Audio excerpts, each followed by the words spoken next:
Hey friends, Miss Skinny Jeans here coming at you with another Trigger Happy Thursday. Are any of you out there fans of crime novels or thrillers?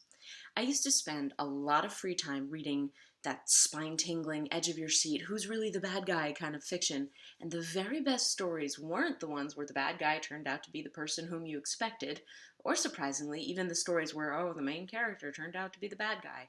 No, the very best novels, or at least in my opinion, always ended with a twist. A third person whom you never would have expected to have done it ends up committing the crime.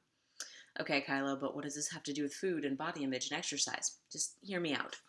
I was thinking the other day about how we, and this is again the royal we, so it includes me, we have a tendency to get trapped in black and white thinking about options and outcomes when it comes to food and exercise and sometimes even life. So, for example, well, if I'm not restricting, I'm certainly going to binge. So, my only option is to count calories, weigh my food, or go on another diet. If I don't exercise for at least an hour every day, I might as well just not have exercised at all.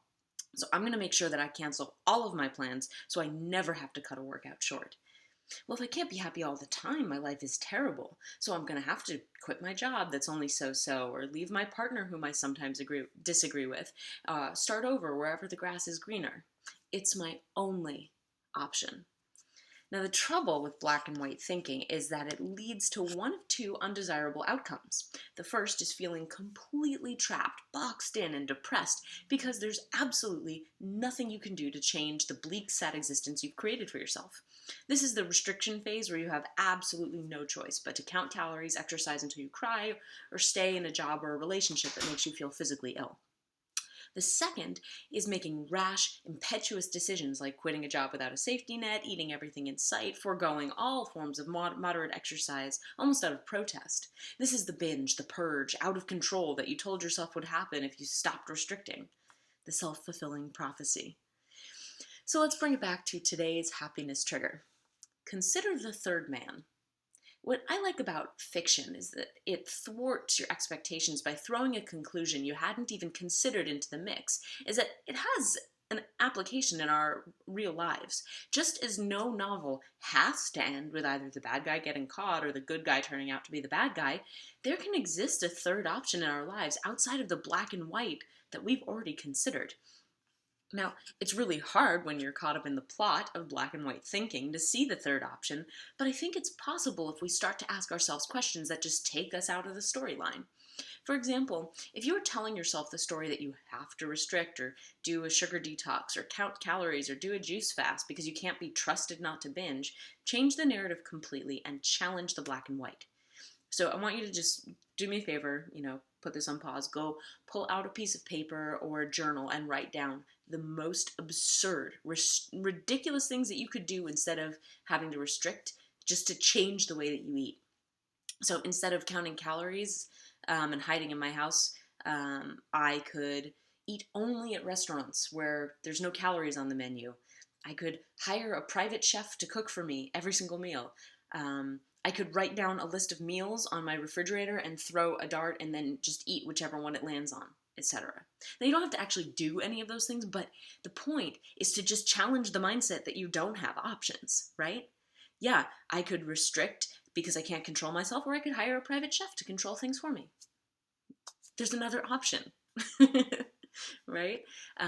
If you're freaking out about not being able to go to the gym because your schedule changed and you feel like you might as well just not exercise at all. Well, write down all the things you could do instead.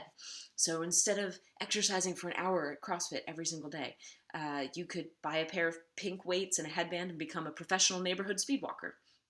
You could buy a Jazzercise DVD and get the burn on in your living room.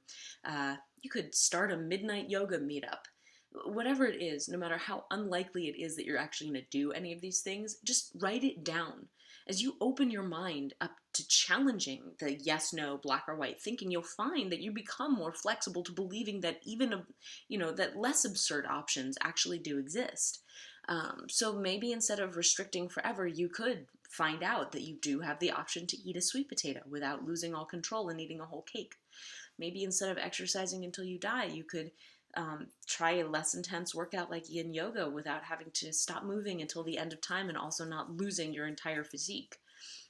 Maybe instead of focusing on a job that's sucking out your soul, you could just try to find a hobby that you can look forward to in the evening or on weekends without having to quit and be poor forever. I mean, whatever the conflict is, there's always a third man. And that makes the story and life a hell of a lot more interesting and enjoyable. So, what's your third man going to be? Pull out a journal and start coming up with possibilities. They really are endless if you want to get creative, silly, or absurd. Just give yourself options. Practice giving yourself options that you don't even plan to take, just so you can believe that options exist in the first place. All right, so that is today's happiness trigger. If you liked what you heard, please feel free to leave me a comment below at inmyskinnyjeans.com. You can tweet at MissSkinnyJeans, Genes, on Twitter because I count characters, not calories. And of course, you can listen to the podcast at findingourhunger.com. And until next time, consider the third man. Stay hungry.